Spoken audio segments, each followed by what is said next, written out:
I'm Lisa Prather, and welcome to The Voice of Health with our host, Dr. Robert Prather of the Prather Practice, where lives are changed every day through the natural approach to healthcare.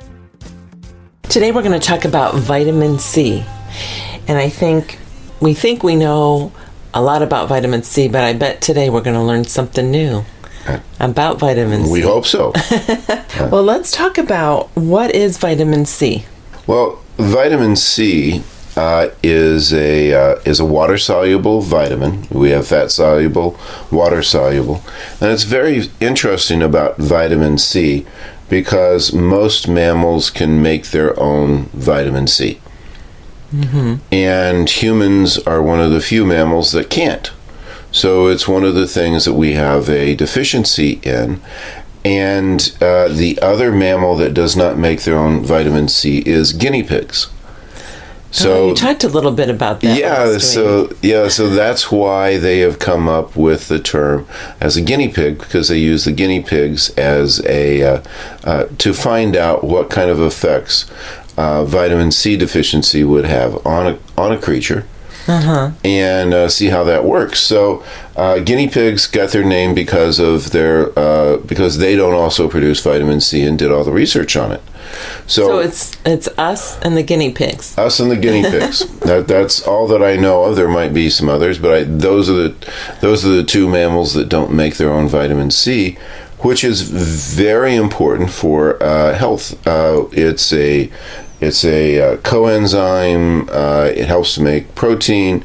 It has a big effect on a lot of the different aspects of everyday functioning of our cells. And without it, everything kind of grinds to a halt. Mm-hmm. So, understanding vitamin C is a very big type of thing. You do store some vitamin C. We should maintain a pretty steady supply of vitamin C in our bloodstream, utilizing it. So we do have some storage in some of the organ systems of our body, but not a whole lot. So we need to have a constant supply of vitamin C on a daily basis. Otherwise, we start to have some of the symptoms that are associated with vitamin C deficiency. Now, you said it was a water-soluble. Water-soluble. Still can store. If you get too much, in other words, you pee it out. Okay. So really having a toxic level on that is not something that you can really do. Okay. So which is better, natural vitamin C or synthetic ascorbic acid? And let's talk about what they are. Yeah. The ascorbic acid works quite well in being able to get a lot of the effects of vitamin C. So we use both of them in our office. So we have sources of natural vitamin C, and then we also have synthetic vitamin C. And as we utilize those, oftentimes we might even combine them. One of the things that natural vitamin C has is it is actually a little bit different chemical formulation. And so there's a little bit different effects. But one of the things is that natural vitamin C also has bioflavonoids with it, which really helps out with the action to help that to work better. So oftentimes if we are giving larger amounts, and it's easier to give therapeutic doses with synthetic vitamin C to get it into the system. Mm-hmm. So what we'll oftentimes do is give some bioflavonoids along with that, just to help it to be a little bit more effective. But natural vitamin C is easier absorbed and stays in the body longer than just the ascorbic acid. So I want to just clarify, is the ascorbic acid vitamin C or? Yeah, well, it depends on who you talk to. Okay. So when I have taken a lot of different types of nutritional classes, it depends on, who's actually funding it. Uh-huh. And who's actually talking about it. I asked one of those questions. But yes, the ascorbic acid really has the same effects as the vitamin C on the body. So you can get a huge amount of therapeutic relief with the ascorbic acid. But really, you need to also have the natural vitamin C to really make everything work completely properly. And I like what we do at the Prather Practice. We can test which one specifically will help better. oftentimes I'll combine them, a little bit of low dose natural vitamin C and then some synthetic ascorbic acid for really severe cases to really get it going.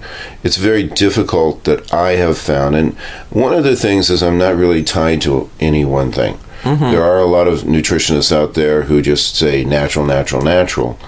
And I see the benefit of that, because you don't need as much. It works a little bit better with the process. But when you're talking about a disease process where you really have to hit it, you have to really use oftentimes synthetic vitamins to get the maximum dosage into the body. Okay. Makes sense. So why is vitamin C so important? Well, vitamin C, like I said, is a precursor to quite a few different functions within the body. But one of the biggest things that vitamin C does is collagen formation. Now, collagen is sort of the building blocks of the body, and in other words, collagen makes up more of your body than anything else. So it's the building blocks of your entire system.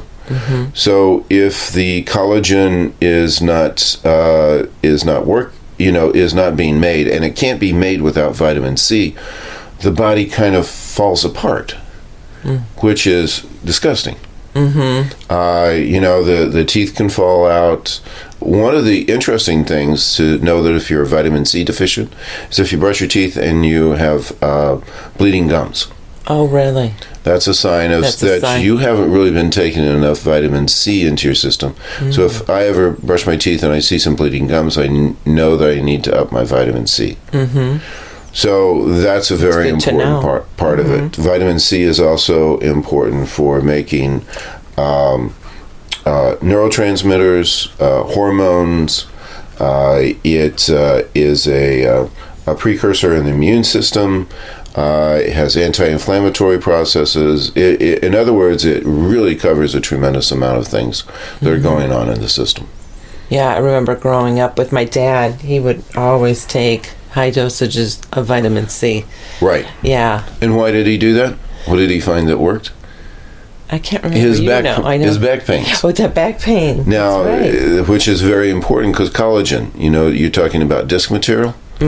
So one of the things that we have had people with chronic back pain, and we went through, we had a gentleman recently who we sat there and really got all of his muscle spasm taken care of, strengthened his legs.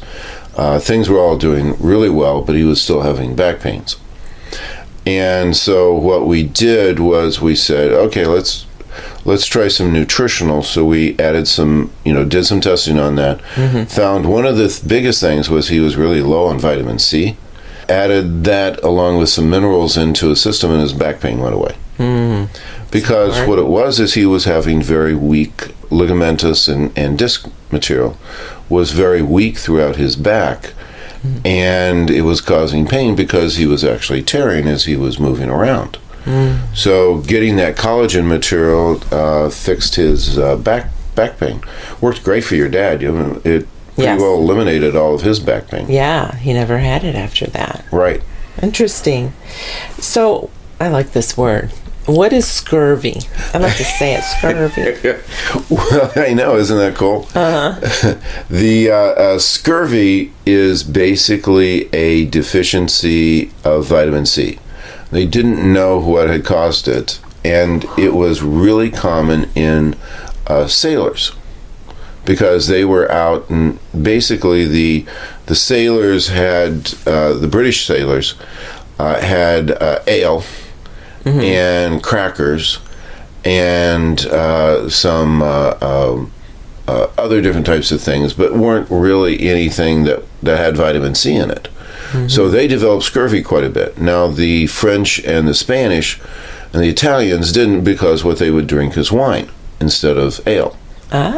So they would get their vitamin C from there. So the British had a real problem with vitamin C, and what would happen with that is it would cause your vision to start to go. You would bleed very easily. You would lose your teeth. Your gums would swell up. Sounds beautiful. You get joint pain, easy bruising, very thin skin where the skin would break easily.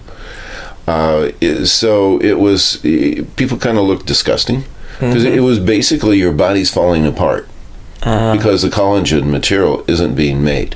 Mm-hmm. So those were a lot of the signs of scurvy. Wonderful. Oh, and also, interestingly enough, your hair would kind of curl and would all of a sudden kind of curl up. It would get real kinky, like really tight curls. Well, I have curly. Well, I know. Yours is actually nice. In other words, a lot of your hair would fall out, but it would get kind of like matty. Okay. So is that where the pirate comes in and says, "You scurvy dog"? I can't do it with a pirate. Oh, there we go. You scurvy dog. So yes, the British pirates and the American pirates, because of that, wouldn't have the benefit of the vitamin C, and so they would be very susceptible to infections. So they were always diseased. They were kind of weeping in the eyes. They would bleed from their nose. Their teeth would fall out. They would get their gums would recede. That's kind of how you really picture bad them. breath. Yeah. They would bruise easily. Their skin would break. They wouldn't heal very easily from their wounds. And you also become really irritable because it's involved with the hormones, the brain. So you wouldn't be thinking very, very well too. So you would just be ready to kill anything at any time. So they were mean, nasty, crazy people. That's because they didn't have enough vitamin C. They didn't have enough vitamin C. And so what the British did was they did an experiment to find out, and the gentleman who started it came up with a different diet. So he would do a combination of potatoes and cabbage, something that's high in vitamin C. But the sailors didn't really like it. So they came up with limes. They found out limes were one of the highest things. And they put that in their ale. No. Kind of like a line there. Well, actually, that is actually where a lot of that came from. But they called the British sailors limeys. Limeys. Interesting. Limeys, because they would all take their lime. I love the history you throw into this, but we need to go to break. Oh, no. It's been too interesting, this scurvy. All right, we'll be right back. You can win a free 60-minute massage in a relaxing spa at the Prather practice. Each month we have a drawing to give away a free massage to one of our lucky Facebook and Twitter fans. Follow us on Facebook and Twitter on our website at thevoiceofhealthradio.com. This is The Voice of Health with Dr. Robert Prather. The Voice of Health Wellness Tip with Dr. Robert Prather of the Prather practice. Dr. Prather, what is diathermy? The way that we like to describe it to people is it's a large coiled magnet that produces a shortwave beam that goes into the body. Men with prostate infections, prostatitis, get up and say, "Oh, wow, I'm not in pain anymore, or I don't have that irritation." So in chronic types of, different types of infections, sinus infections, ear infections, lung infections, for the bladder infections, kidney infections, we can utilize it on that. One of the things that is really, really important for diathermy and underutilized is increasing the circulation. And we've had patients who were scheduled to have amputations of toes, even feet, because of the loss of circulation due to diabetic neuropathy. And we were able to have a series of diathermy treatments, usually about 24. If you set up the diathermy, have the right settings, which we know and understand, you don't have to go through the amputations that are involved. That's one thing that isn't put out there as it should be, which was very frustrating. It's just like this gentleman said, I was scheduled to have my foot cut off. And 24 sessions with the diathermy, and the vascular surgeon says, I've got better circulation than he did. Did he tell him about the diathermy unit? He did. And the guy said, well, I'd never heard of that before. That would be effective. And that was one of the old things that the diathermy unit was used for. Was for the diabetic neuropathy with the loss of circulation down into the feet. So if someone's scheduled to have their toes cut off or foot cut off, the diathermy is something that definitely should be looked at. It's been effective on everyone so far. And you talked about 24 sessions, but when you look at different patients, the amount of sessions would be different for different issues that they have, correct? It can be. Otitis media, you see it in immediate difference just that day. Mm-hmm. Matter of fact, the people with loss of circulation can tell a big difference right away.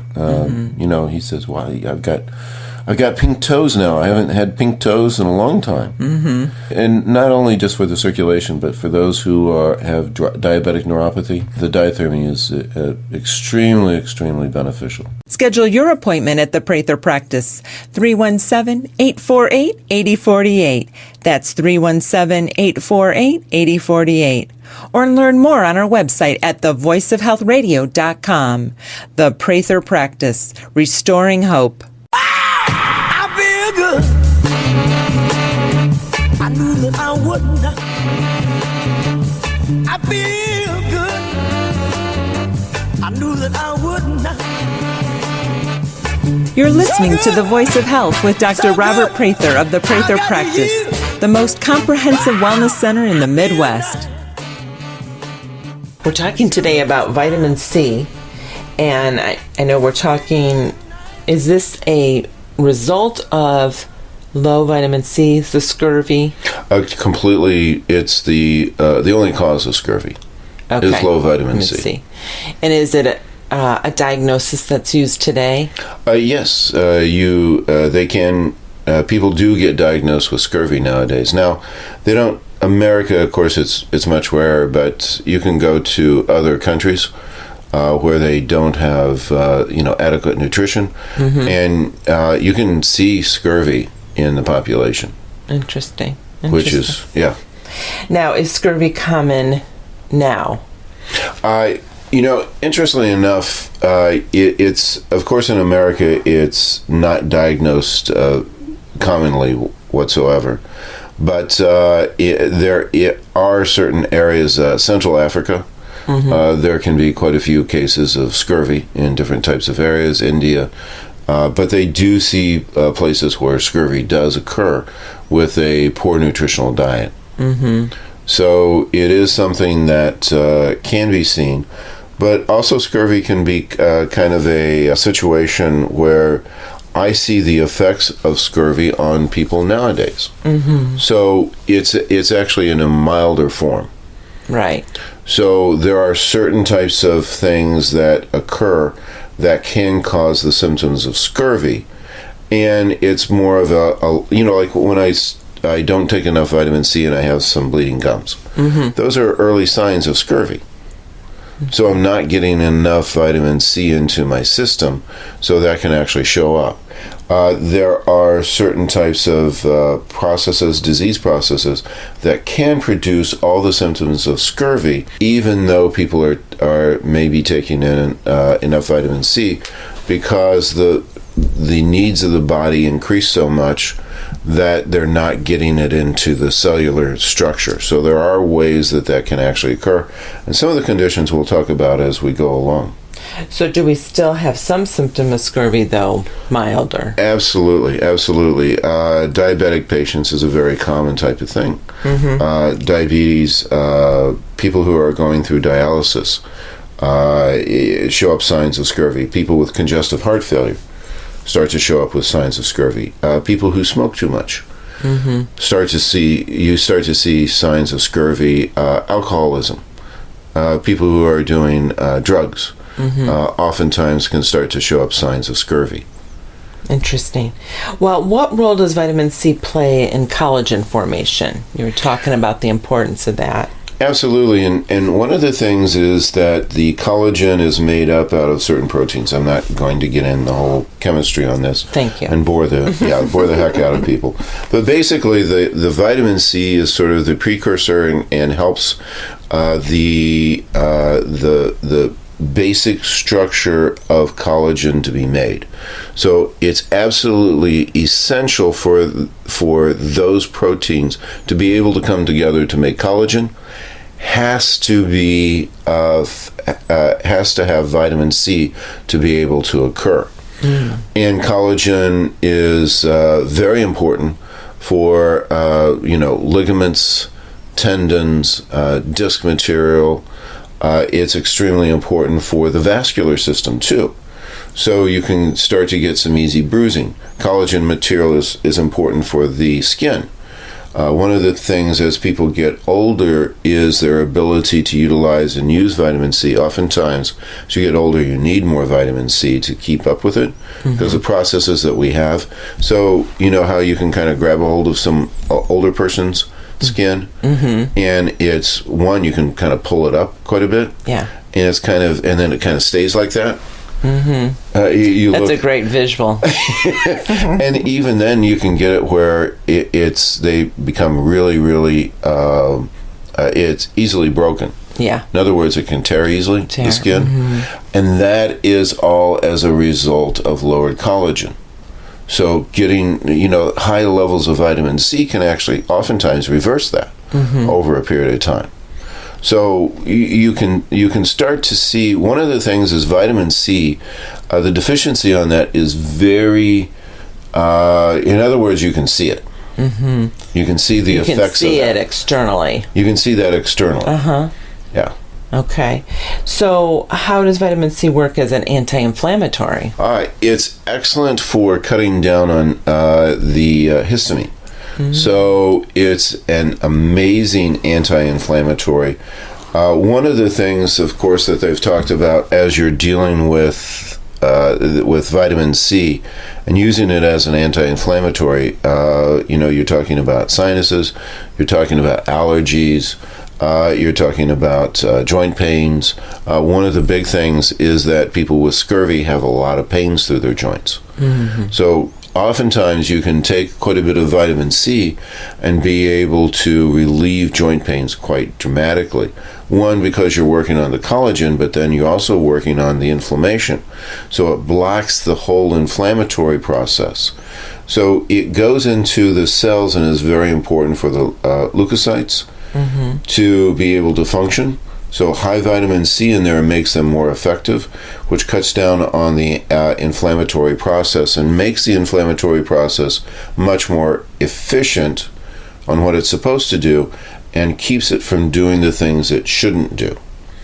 So it really cuts down on the inflammation quite a bit. So if you're kind of inflamed and you're having like even sinus problems or allergies, if you take a lot of vitamin C, you can feel a relief. If you have joint pains, and you take the vitamin C, you can see your joint pains go down.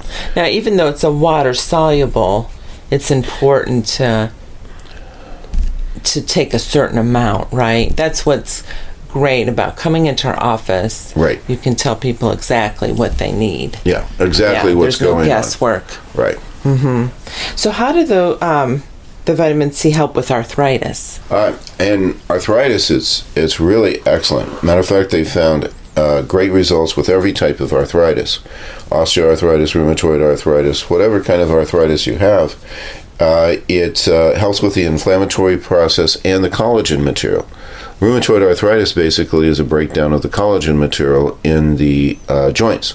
So making sure that you have adequate levels of vitamin C, matter of fact, looking at your requirements for vitamin C are much, much higher if you have arthritis. So getting your necessary levels of vitamin C is extremely important and can really help to cut down on the osteoarthritis and rheumatoid arthritis. So it works on both the collagen material and it works on the inflammatory process to really keep that from causing more damage. So vitamin C, along with bioflavonoids, is really good for that. Does vitamin C help with atherosclerosis? Atherosclerosis. The big thing on that is you're talking about the arteries, and it's excellent because one, it helps to prevent atherosclerosis because it has an antioxidant effect. So one of the things that goes on is the free electrons that comes from the oxygen molecules as you're making energy goes and hits the arteries and causes damage. And vitamin C reduces, one, the production of free radicals, two, helps to absorb free radicals, and then three, helps with the damage, actually causes that to go down. Also, it's anti-inflammatory, and it also helps with getting rid of excess cholesterol.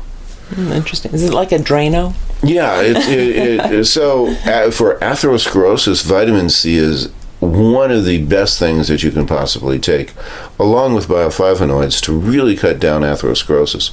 So if you want to prevent atherosclerosis, and also if you've been diagnosed with atherosclerosis, you can get a very excellent reversal on that with vitamin C and get that reduced. Mm-hmm. And probably you're going to need a medicinal dose, and more like 500 to 1,000 milligrams to really work on that. Interesting. What amazes me about talking about these vitamins, how essential they are. It is. And they each have a different role, And again, people have, one of the things is that people sit there and say, oh, vitamins, no big deal. Well, it is a big deal. It is. Yeah. Vitamins are absolutely essential and a great way of long-term and a great way of treating a tremendous number of conditions that we have that really makes a difference on how we how long we live and how healthy we are. Yeah. When we come back, more on vitamin C and the conditions it helps. Listen to the Voice of Health Radio on your smartphone or tablet on all of the top radio apps available. TuneIn Radio, Stitcher, and iHeartRadio. You can find these apps and more on our website at thevoiceofhealthradio.com. This is The Voice of Health with Dr. Robert Prather. Laughter is the best medicine. So I pull up at the entrance to the emergency room. No valet parking. I mean, if that's not the biggest oversight in our solar system. If there's ever a time where you want to go, can you park this because I need to collapse immediately? But no, I'm circling around a parking lot. Can I park there? I think I'm going to die. I'm dying too. Okay, go ahead. Yeah, I'll go up a couple levels.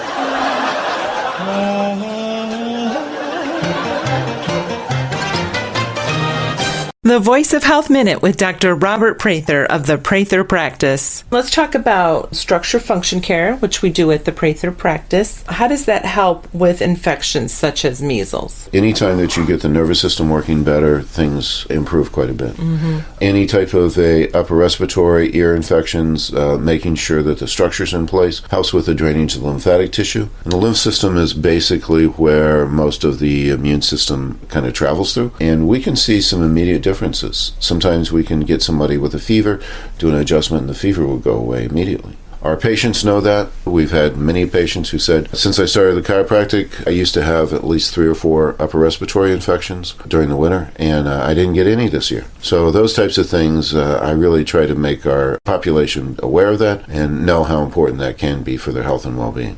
Schedule your appointment at the Prather Practice, 317-848-8048. The Prather Practice, Restoring Hope. A special message from the DTS Weight Loss Center at the Prather Practice. Are you tired of making the same weight loss resolution only to end up right back where you started? Let the professionals at DTS Weight Loss Center take all the frustration out of dieting. Our nutritionists and wellness coaches know what works for every body type and can develop a plan specific to your needs throughout your medically supervised program. Make the change by visiting us online at dtsweightlosscenter.com. Dedicate, transform, succeed. When you call the Prather Practice to schedule your appointment at our DTS Weight Loss Center, mention the Voice of Health radio show and you'll receive a free initial consultation plus a free body composition analysis. 317-848-8048.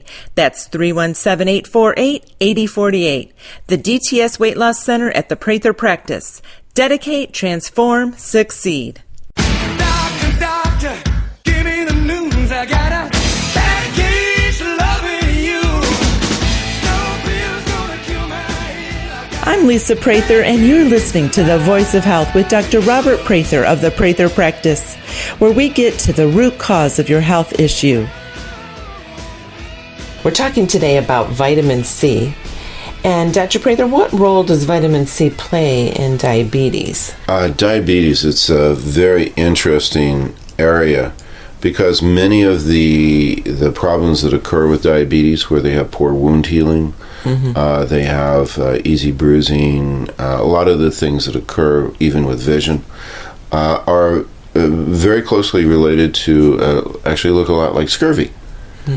So, vitamin C is very important, and one of the things that occur because of what's the physiology of what goes on with diabetes is that you can have enough vitamin C that you're taking in and going through the bloodstream.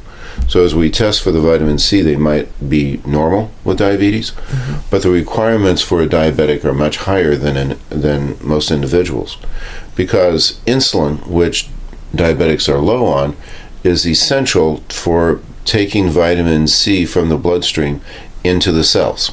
The insulin is. Insulin. So insulin is critical to vitamin C for the cellular, get it across the cell wall, because it kind of piggybacks on there. So if you have trouble and have low insulin, you're not going to be able to get your vitamin C into the cells and start to have some of the effects on that. Also, glucose, high levels of glucose, destroy and block vitamin C in the bloodstream, makes it unusable. So when you're talking about problems, a lot of the problems that occur with diabetes, a lot of the health issues that you're talking about, you have the nerves start to degenerate. The circulatory system starts to break down. The wound healing ability of the body, the fragility of the skin, the vision issues, all are signs of vitamin C deficiency, which is occurring in the system. So you have to increase the vitamin C, keep the insulin under control, keep the glucose down, to be able to get the vitamin C and get the issues healed up. Do you find a lot of your diabetic patients are on vitamin C? Yes, we really have to put our diabetic patients on vitamin C on a rather common type of way. One of the things is we had a diabetic patient who just couldn't get we've had several wounds healed. So we increased their vitamin C, but we also, what we did was we had a powdered vitamin C, put it, because the doctors couldn't get the wounds healed, put vitamin C on the wounds, the powder on the wounds, put it on there, and all of a sudden it was just like magic on how quickly it healed up. Wow. So vitamin C, and the body was able to absorb it in that locality and use it to help to make the collagen to start the wound healing. So a lot of the problems that diabetics are having are directly related to the low vitamin C in the cells, not necessarily in their intake or in their bloodstream, but they're not utilizing it. Vision problems that occur with diabetes are oftentimes associated with the low vitamin C utilization. So many, I would say almost every diabetic patient shows minor signs of vitamin C deficiency, just across the board. So, most diabetics are low then. Well, yeah. In vitamin C. Well, in their utilization of vitamin C. In their utilization. Okay. So really working on that is a very important part, and makes a huge difference in the health of the diabetic patient. So, what are some interfering factors with vitamin C? We talked about quite a few of the different types of things that occur with vitamin C. What do you do if you have back pain and inflammation? You take aspirin and non-steroidal anti-inflammatories. Well, guess what? They completely block vitamin C in the body and its utilization. So aspirin, if people are taking aspirin, as we check on their circulating vitamin C, it's half of what normal, even just a small amount. Non-steroidal anti-inflammatories also cut down on aspirin. So here someone is having... Or cut down on vitamin C. Vitamin C, right. Right. Cuts down on their vitamin C levels. So people are having, you think about this situation, so they're having poor collagen formation, so they're having joint pains, osteoarthritis, rheumatoid arthritis, all those different types of things. So what are they going to do? They're going to take either aspirin as an anti-inflammatory or non-steroidal anti-inflammatories, or steroidal, which is even worse. It really destroys the vitamin C. Are you talking about like Advils and... Oh, yeah. All those types of things that we're looking at. Then you're blocking the vitamin C and cutting down. So it helps temporarily, but it makes the problem worse. So, we've got an issue right in there. So, it's a real big type of a problem. I know when I was playing tennis, some women were taking Advil like every day. Right. Wow. And that cuts down on their vitamin C, which cuts down on their collagen formation, which causes erosion of the joints, which leads to more problems. So they take more aspirin or Advil or steroids or corticosteroids and all those types of things. And then it's a vicious cycle. It's a vicious cycle. So you start to get into that. Also, antibiotics can block the absorption of vitamin C.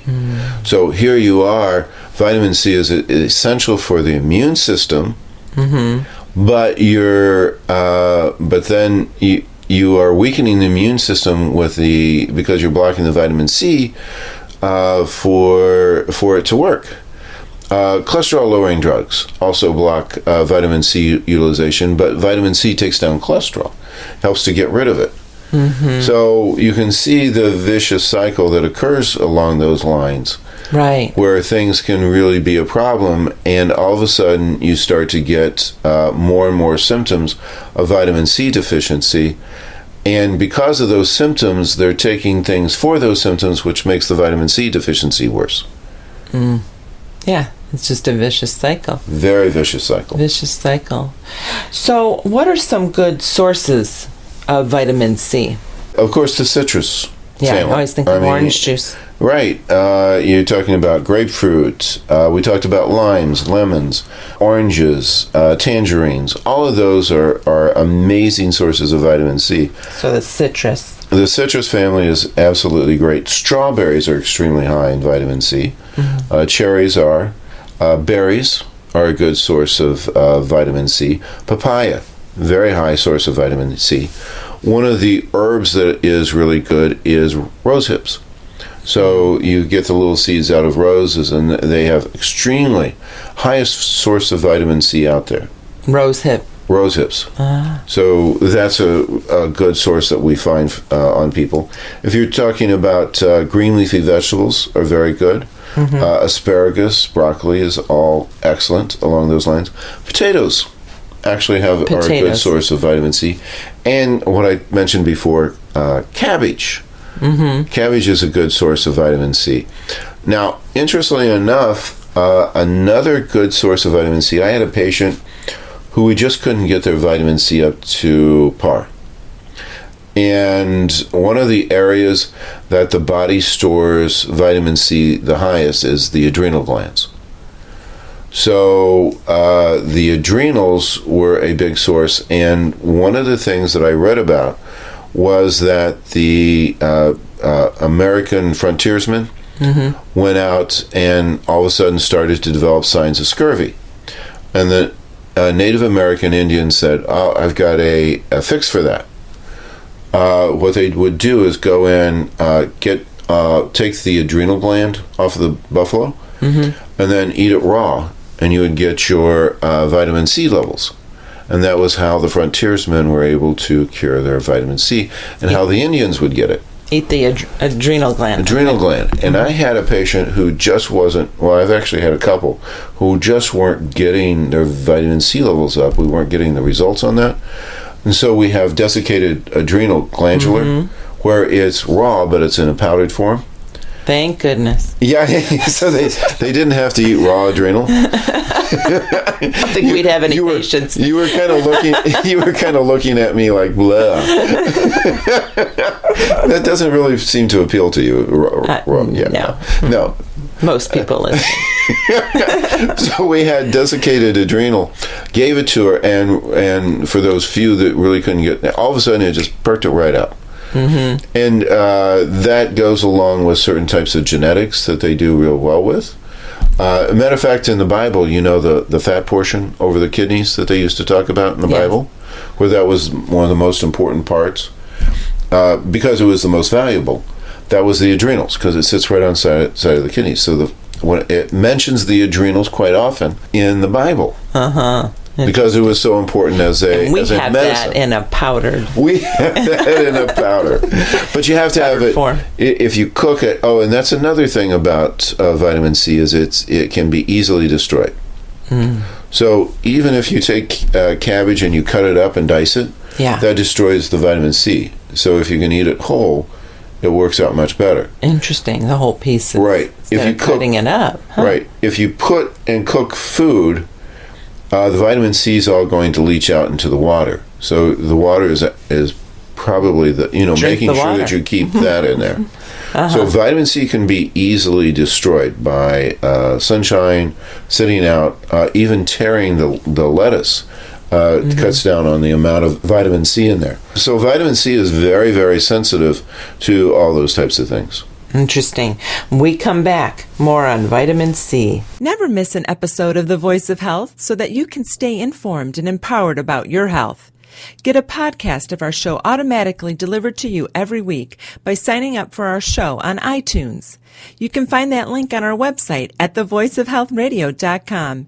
And don't forget, thevoiceofhealthradio.com has complete archives of all of our past episodes with an audio library of information to help you add more life to your years and more years to your life.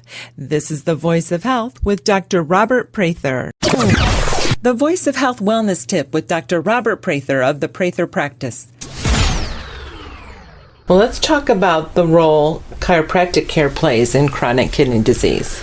Someone out there might say, what does that chiropractic Well, chiropractic have to do with chronic kidney disease, and that is one of the things that I tell all the patients who have that problem. A lot of the people who come in who have chronic kidney disease, the way that we figure that out is because they're coming in because of low back pain. Right, what they think is structural low back pain, which is more kidney issue. Sure. I had a gentleman who came in, says, I've been to 3 chiropractors. They adjust me. They can't seem to do anything about my low back pain. I check him out, and I say, the back pain is not coming from your back. Sure. It's coming from your kidneys. You're in chronic kidney disease. Let's do some blood work on that, see what's going on. But in the meantime, there is not only as we are chiropractors are we adjusting the spine, but we're also adjusting other skeletal structure, but we're also doing visceral adjustments too. So we actually do a kidney adjustment.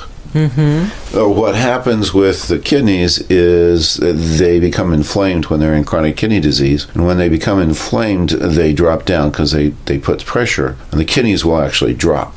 When they do that, they hurt. Also, when they do that, they don't work as well. So one of the quickest ways that we can change some of the numbers on the chronic kidney disease on the blood work is we do an adjustment called a kidney lift. It's a non-painful type of adjustment where we actually lift. That's good you clarified that. Yes. Non-painful. What are you, lifting my kidneys? Yeah, we lift the kidneys up into place and people go, oh my gosh, my pain is gone. It just disappeared. It also, when I do that, we see a decrease in the blood pressure.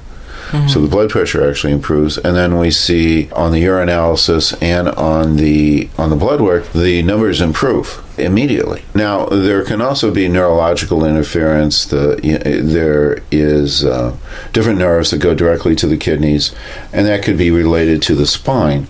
So doing those adjustments, we've also seen some very good changes in the function of the kidney. So the nerves control everything, so it's not just the visceral adjustment on the kidneys that we do, but also we do the neurological adjustments if they are necessary.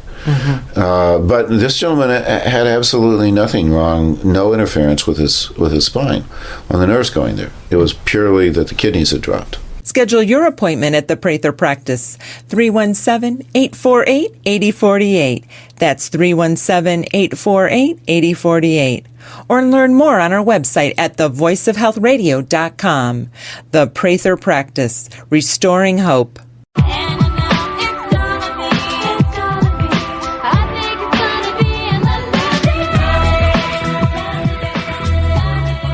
You're listening to The Voice of Health with Dr. Robert Prather of the Prather Practice, where our mission is restoring hope to our patients. We're talking today about vitamin C. And Dr. Prather, what are the RDA requirements for vitamin C? Well, usually, as a basic type of thing, they're looking at about 60 milligrams. 60 milligrams. But okay. For adult male, it's usually about 85, adult female, 75 milligrams. Infants are about 35 milligrams, about 50 milligrams for young adults. Males have a higher requirement than females, except when they're pregnant. When women are pregnant, they need about a minimum of 100 milligrams, and when they are actually nursing, it's even higher. Even higher than when they're pregnant. Even when they're pregnant. So there's a big need on that, and one of the things that starts to occur, a lot of women start to get aches and pains when they're pregnant or nursing, and a lot of that has to do with the low vitamin C. You know how you can get stretch marks when you're pregnant? Well, that comes from two things, low zinc and low vitamin C. Ah, the stretch marks. Yeah, so if you can keep up your vitamins and minerals during that time, you don't get stretch marks. That's a low collagen thing that's going on. So that's one of, and then varicose veins occurs. One of the biggest things that occurs along those lines is low vitamin C, because the veins are made up of collagen. And so if you get low on that, they start to break down, get swollen up. So keeping up on the vitamin C is extremely important. Did you go over the therapeutic dose on that? No. Okay, what is... No. When you're talking about therapeutic dose, you're really talking about somewhere between 500 and 2,000 milligrams a day to really get the types of effects and get things changed around. So most athletes take at least, if they're on a high level, at least 500 milligrams just to maintain everything. And as we're dealing with some of the major problems that people have, is oftentimes we need to really hit about 1,000 milligrams. That's why we need to oftentimes go with synthetic, because it's very difficult. They don't like to take that many supplements if it's natural. Because you're talking about a very small amount. Right. Now, scurvy usually starts to occur when you're at 10 milligrams or less on a continued basis. That's when you really start to get the scurvy symptoms, where you actually are diagnosed. But when we're talking about really working with people who are in serious conditions, really going after the about 500 to 1,000 milligrams is usually where we try to go. And I know at our office we have the vitamin C powder. So when would you use that with someone over a capsule? Or? Well, the whole thing that you're trying to do is get the vitamin C in the body without the high levels, without the diarrhea. Because if you take in too much vitamin C, then you start to get diarrhea because the body's getting rid of it because it can't process it. In the synthetic powdered form, we can pop, because we have buffers in there, we can pop a lot more vitamin C into your system than would normally occur, almost to the same level as if you're getting an IV vitamin C. Okay. So that's a really good way of getting it without coming in and trying to get because nobody likes to get their vein stuck on a daily basis. Right. So it's really nice to be able to get that in orally, and the powdered vitamin C is a great way to get what we would consider therapeutic dosages into the system. Mm-hmm. Okay. Well, let's talk about vitamin C and its role with stress. How does it help with stress? Very important. One of the things that vitamin C is extremely, very, very importantly does is it's very much involved with neurotransmitters and also with the endocrine system, the hormones. So vitamin C is important for breaking down the stress hormones, and it's also very important for making the hormones that are the relax, the feel-good hormones. Mm-hmm. It's also extremely important for all of the neurotransmitters, serotonin, dopamine. It's involved with norepinephrine, epinephrine, and without it, you start to lose some of those good hormones and good neurotransmitters, and you get anxiety, stress, all those types of things start to really occur. Mm-hmm. Matter of fact, they find that if you are really stressed, it cuts your vitamin C circulation in about half. That's what they find. And then you need more vitamin C. And you need more vitamin C on that. So it uses it up, cuts it down, and so if you want to get relaxed, take a good dose of vitamin C, and it can kind of de-stress you throughout your system. That's easy. Yeah. Easy peasy. Right. Yeah. And it's very, like we talked about, adrenals is a big source of that, and the adrenals are kind of your get up and go. Mm-hmm. So if you getting your adrenals working well, oftentimes you can get some vitamin C dosages in there. Your adrenals are working better, which cuts down on fatigue. What role does vitamin C play in fertility? Now that's a real interesting one. It's mainly involved with male fertility. It's where they found a really big issue along those lines. One of the things that the guys come in and they sit there and say, my swimmers aren't working well. Mm-hmm. So as they test out the men, and they find that the sperm just don't have the motility in there, they can't move, and so you're not going to get pregnant. They have found that if you give about 500 milligrams about every 12 hours of vitamin C, within 4 days, all of a sudden the guys are swimming really well. Mm-hmm. So male fertility, it's a really big one, and we've solved several different problems along those lines in a very quick manner. So we had those swimmers. We had one couple come in, and they had gone through quite a bit, and they found out that it was basically him where the problem was. Mm-hmm. And so it was after we started the program, within 2 weeks they were pregnant.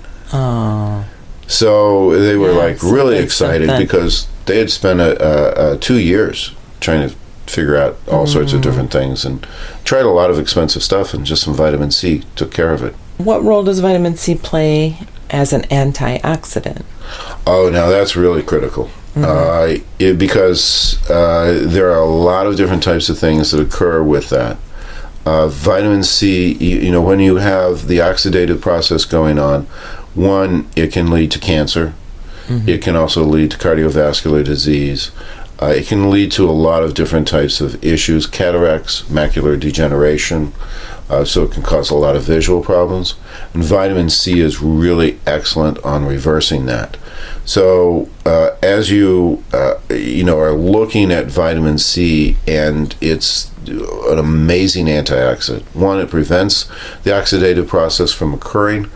It heals it when it's actually has occurred, and then it also has a protective mechanism along those lines, and really helps out on preventing a lot of those types of problems and even reversing a lot of those issues.